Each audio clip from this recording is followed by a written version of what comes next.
usaha hukumnya ini nanti besok pagi jam 5 kita berangkat ke Medan untuk mengetahui persisnya seperti apa kejadiannya. Jadi kalau dari pertanyaan ini kejadian kita belum tahu. Kalau berangkat ya setahu saya sendiri ya.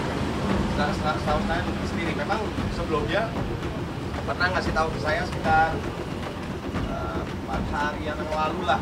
Dia bilang karena dia itu ada foto shoot, karena dia saya ngajakin dia ke mana namanya acara saya ada acara inilah habis ulang tahun lah saya syukuran. Terus saya ajakin, dia bilang maaf kak nggak bisa ada foto shoot ada dia. Kami sudah mendapatkan info tadi ya bahwa memang status dari Polres Tabes Medan bilang tidak ada apa-apa sama Hana, dia hanya sebagai saksi. Jadi tadi dari pihak Polres tidak menegaskan ke kami bahwa ada apa dengan Hana gitu kan. Jadi dia hanya memberikan konfirmasi bahwa Hana saat ini statusnya sebagai saksi. Kita nggak tahu ke depan bagaimana ya. Makanya besok kita mau urus. Aku coba ke kamar mandi, cuci muka, gosok gigi karena aku harus bersiap-siap syuting. Lihat handphone lagi dong. Saya lihat berita deh. Gak usah pikir panjang, saya nggak perlu baca tuh teksnya. Saya tinggal zoom aja tuh. Saya zoom postingannya kan. Set. Ini kukunya gua kenal nih, warna merah marun. Kita udah kita udah punya ikatan secara emosional. Kita tahu apa yang ada di fisik dia itu. Dia pakai apa, baju warna apa kan. Dan hari itu dia tidak merespon. Cek dulu di hari Kamis atau Jumat, aku dapat antrian rapid test atau enggak. Ya, rapid test itu ngantri dan katanya di bandara itu sudah tersedia. Ya, kita kan berarti harus datang lebih awal lah ya seperti itu. Dan kita lihat dulu dong kesiapan dia di Medan bisa bertemu saya dengan saya apa enggak. Udah diperbolehkan untuk membesuk apa belum? Ya. Kalau udah boleh ya saya akan berangkat. Jangan sampai saya ke sana malah orangnya nggak bisa ditemuin. Itu. Kalau semuanya udah pas, saya berangkat. Ya 2-3 hari mungkin saya akan di sana tanpa mengganggu waktu syuting. Ngantuk. Mungkin dia belum mandi. Bosan. Mau tidur aja nggak bisa pasti. Bisa sih tidur, paling di meja unit kan. Gitu. Aku merasakan sekali apa yang terjadi di dalam situ. Gak enak. Traumatik masing-masing. Dia bilang dia traumatik lah sama mantannya. Ya kalau aku udah gak perlu diceritain lagi ya. Ya dia juga berusaha untuk menghilangkan traumatik aku. Pokoknya rasa nyaman aku tuh udah tercipta lah sama dia. Gue udah lupa tuh sama yang si A si B yang dulu tuh udah lupa karena adanya dia. Tapi karena sekarang case-nya begini, aduh. Kayak gue nyalain diri sendiri aja deh. Ya ini karena gue pulang di hari Minggu. Coba gue gak pulang, gak mungkin ada masalah kayak gini. Kita setelah ada hubungan lebih dari teman. Gosip beredar tanggal 11 Juni gitu. Memang selama ini aku selalu tutupin. Paling gak ada tahu jadwal dia di hari itu. Yang aku tahu dia cuma maunya di rumah aja. Ya aku izin sama dia, aku pulang ya. Di rumah ada yang dikerjain, ada tukang mau datang. Ya udah seperti biasanya kok aku pamit pulang. Ini ada sesuatu yang beda daripada yang lain. Ketika sampai lobi, biasanya kan aku kalau pulang udah dari lobi nyelonong aja ke mobil. Karena parkir depan lobi ya, parkir mobil tamu. Tapi untuk kali itu kemarin kenapa aku berhenti sebentar terus aku nengok ke belakang. Padahal lobi apartemen juga udah berapa kali gue lihat. Tapi kenapa gue ngeliatnya begini dari atas turun pelan-pelan sampai ke meja resepsionis, aku langsung buyarin pandangan, aku masuk mobil. Lagi aneh kali ini, gue lagi nggak sehat kali ya fisiknya. Itu aja sih. Akhirnya di jam 2:30 dia WA, udah makan belum yang? Gitu. Aku bilang makan berat belum, makan cemilan udah. Dan sekarang lagi main game. Ya dia bilang kalau kamu udah main game mah lupa segalanya. Iya aku bilang gitu. Ini di jam 4 sore. Di jam 4 sore aku WA dia tuh. Ya. Aku telepon nggak diangkat. WA tapi online.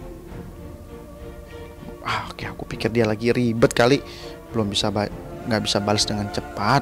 Ya sampai jam 10 kok nggak direspon. Ada apa nih? Gitu kan. Aku telepon sama tetap nggak diangkat juga. Aduh, perasaan gue mulai nggak enak nih. Tumben-tumbennya nih anak ya. Kenapa ya? Akhirnya aku udah nyerah tuh. Percuma nih gue teleponin juga. Ya memang kalau nggak bisa diangkat ya udah nggak angkat, mau 1000 kali kayak. Pas bangun tidur, inilah kebiasaan aku sama dia. Bangun tidur selalu pasti kita berkabar. Itu pasti ada fungsinya kan? Pas telepon, loh kok mailbox ini? Wah, gak pernah begini dia. Memang sih hubungan aku sama dia tuh baru ya. Baru sebulan lah ya, tanggal 6 Juni nih kita setelah ada hubungan lebih dari teman. Itu dia yang aku tidak bisa ngomong terlalu jauh ya. Gimana ya? Ya harusnya kalau memang dia ada suatu kebutuhan atau mungkin ada masalah keuangan ya, cerita gitu sama saya. Dia orangnya tertutup sih untuk segitu. Aku juga tidak memaksakan dia untuk bercerita sih. Ya aku cuma bisa ngasih dia masukan selalu kalau tiap kali lagi kumpul sama teman-temannya ya. Nanti kalau teman-temannya udah nggak ada di tempat itu, biasa aku suka ngomong, jangan lebih besar pasak daripada tiang ya. Kan biasa-biasa aja hidup gitu. Aku aja biasa-biasa aja kok, nggak yang gimana-gimana. Yang penting cukup. Udah nggak percaya dan kagetnya bukan main. Nggak tahu dia diam-diam ke Medan gitu loh. Itu yang membuat saya shock banget gitu. Kenapa sih harus pergi keluar kota tanpa ada ngomong dulu ke saya gitu? Harusnya dia ngomong keperluannya apa, kepentingannya apa. Kalau memang itu tidak penting, pasti saya akan kasih dia masukan yang baik. Oh tuh nggak perlu deh, mungkin masalah ini nggak akan terjadi. Beban moral yang harus saya perjuangkan, salah satu ya gini, banyak korban-korban yang yang mengadu kepada saya. Salah satu adalah bos saya. Saya itu mengalami kerugian yang boleh katakan banyak, miliaran. Dan saya beban moralnya saya yang memperkenalkan dia gitu. Dan dampaknya ini kan bukan hanya bos saya aja, tapi banyak karyawannya yang akhirnya dia nggak bisa beli susu buat anaknya, nggak bisa menghidupi keluarganya, dan mereka itu menjadi tanggung jawab saya sekarang. Pikirkan nggak oleh Vicky Prasetyo satu keluarga ini menipu orang, tapi dampaknya kan banyak gitu loh. Satu ini membuat saya bilang saya nggak bisa main-main untuk menghentikan kejahatan mereka ini. Yang kedua, banyak banget cewek-cewek di luar sana juga menghubungi saya dan mereka mengadu terhadap saya, bilang, Mbak, saya ini nggak punya kekuatan, saya nggak punya uang lagi, tapi saya ditipu oleh Vicky Prasetyo dan saya nggak bisa apa-apa. Saya apalah kata dia gitu kan, saya dijanjikan rekaman, bisa masuk TV, jadi artis ini itu, tapi ternyata uang saya lenyap oleh dia katanya. Ada lagi orang yang sudah menunggu hutangnya itu dibayar sampai detik sekarang, orangnya sudah tua, akhirnya nggak ada gitu loh. Ini orang melakukan kejahatan berkali-kali, tapi dia nggak ada rasa empati terhadap orang gitu loh. Nggak ada rasa penyesalan, nggak takut karma, nggak takut bahwa hidupnya ini akan diberikan teguran oleh Allah gitu ya. Ini malah seolah-olah memperlihatkan, nggak ada yang bisa nangkep saya, semua ini settingan, semua ini drama. Vicky itu orang yang punya mentalitas yang luar biasa menurut saya. Dia tidak merasa gentar untuk menjalani proses ini. Ini adalah bagian dari proses hidup dan proses pendewasaan masyarakat.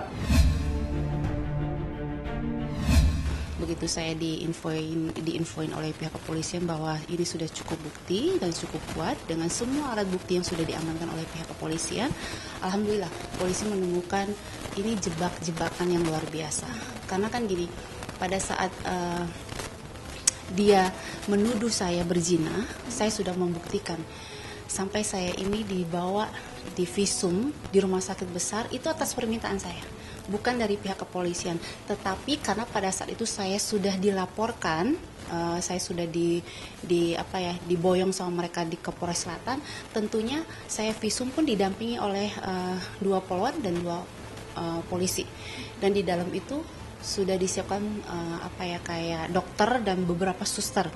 Dan saya itu benar-benar ditelanjangi semuanya, diperiksa sampai ada gak sentuhan tangan, terus badan saya semuanya, sama mohon maaf bagian intim saya juga diperiksa semuanya, diambil cairannya, apakah saya melakukan hubungan badan.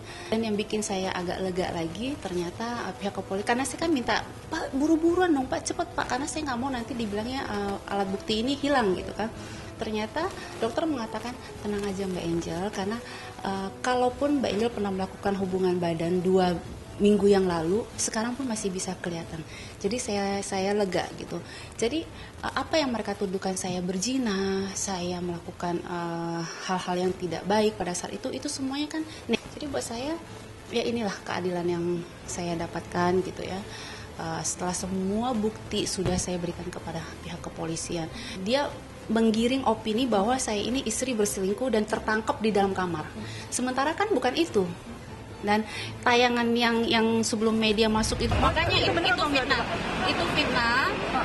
Teman saya tidak pakai celana pendek tapi celana panjang. Makanya itu kan fitnah. Terus tapi kan ada videonya, ada barang bukti. Oke. Memang pada saat itu ada teman saya di dalam rumah saya. Tetapi kan kronologi itu tidak semuanya ditayangkan. Karena kenapa? Karena media pada saat itu belum masuk ke dalam rumah saya. Karena pertama kali yang masuk adalah dia loncat di pintu di tembok saya bersama dengan adiknya. Nah, sebelum saya masuk ke kamar bersama teman saya, ini kita sempat dorong-dorongan, bikin bolongan di pintu saya, terus dia langsung histeris, dia teriak, "Kamu di dalam kamar berdua gini." Saya cepat kan coba lihat di tayang itu, saya sempat shock ini. Yang saya pikir dalam hati saya gini, kok ini orang berteriak tidak sesuai dengan yang awal ya? Kok jadinya kayak gini? Saya tuh nggak bisa berpikir apa-apa gitu. Tapi ya setelah tayangan itu muncul kemana-mana dan dia jorokin saya bersama teman saya di dalam itu, saya baru tahu, oh ternyata dia punya rencana memang ingin merusak saya. Prihatin, pasti kalau teman punya musibah, pasti kita doain mudah-mudahan bisa lewatin semuanya. Kemarin adiknya juga ke rumahku, karena Vicky nitipin anaknya ke aku. Kalau ada apa-apa aku bilang kabarin aja gitu. Kemarin sih adiknya Bella sama Baby sama anaknya Cinta tuh ke rumahku. Ya minta arahan gimana, ya aku bilang ya udah ikutin prosedurnya aja dulu. Berdoa mudah-mudahan nanti putusannya bisa yang terbaik dan juga ya segera bisa pulang gitu. Tapi kan memang harus menjalani semua prosesnya dulu. Ya jalan hidup manusia kan kita nggak pernah tahu. Tapi ya apapun ini ya sudah yang harus dijalani seperti ini. Ya mudah-mudahan ada jalan ada titik terangnya lah gitu. Karena gue sih tahu Vicky orang yang kuat lah. Dia juga orang yang cukup punya pengalaman untuk hal seperti ini dan ya mudah-mudahan dia bisa melewatinya gitu. Dia nggak pernah cerita sama aku tentang kasus dia akan dipenjara kayak gini. Dia sama sekali nggak pernah cerita, dia nggak pernah jelek-jelekin mantannya.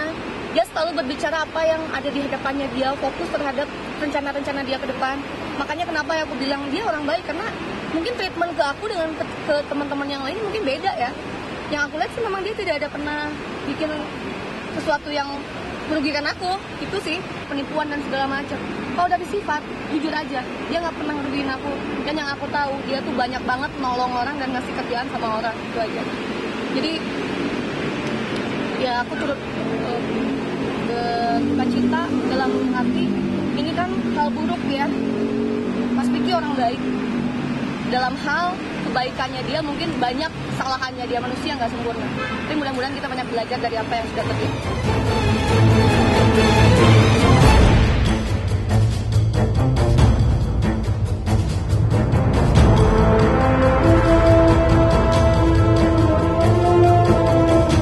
Jadi jangan lupa untuk subscribe Cumi Cumi. Ditekan ya tombol lonceng merahnya.